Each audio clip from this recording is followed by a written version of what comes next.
China has maintained that its 2005 energy exploration agreement with Philippine and Vietnamese oil firms helped develop maritime cooperation after the Philippine Supreme Court declared the deal as unconstitutional. China's Ministry of Foreign Affairs spokesperson Wang Wenbin said in a press conference on Wednesday that, quote-unquote, China remains committed to properly handle maritime disputes in the South China Sea with countries directly concerned, including the Philippines, through dialogue and consultation, and to actively explore ways for practical maritime cooperation, including joint exploration. On Tuesday, the Supreme Court nullified the 2005 tripartite agreement for joint marine seismic undertaking among state-owned oil companies of the Philippines, China, and Vietnam, involving a 142,886 square kilometer area in the South China Sea.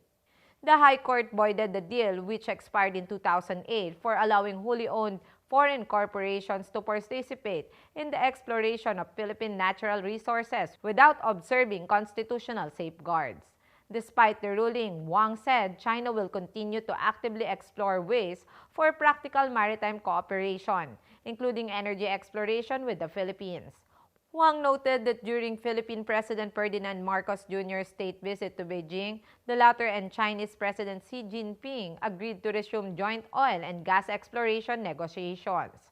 Meanwhile, Fisher-Poc Group Pamalakaya said that the Supreme Court decision strengthens calls against any efforts to revive such negotiations between Manila and Beijing. It wrote in a statement on Thursday that, quote-unquote, the Marcos administration should adhere and recognize this ruling by way of actively asserting our sovereign rights against China's aggression.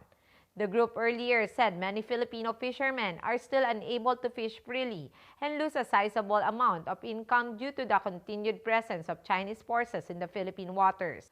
According to Pamalakaya, the Philippines now have two strong legal bases to assert the territory: the International Tribunal on the Law of the Sea that recognized the exclusive economic zone in the West Philippine Sea, and the SC decision declaring the unconstitutional of joint venture with China, and the Marcos administration has no reason not to actively uphold the national sovereignty. I am Lovely Montoya of Manila STV.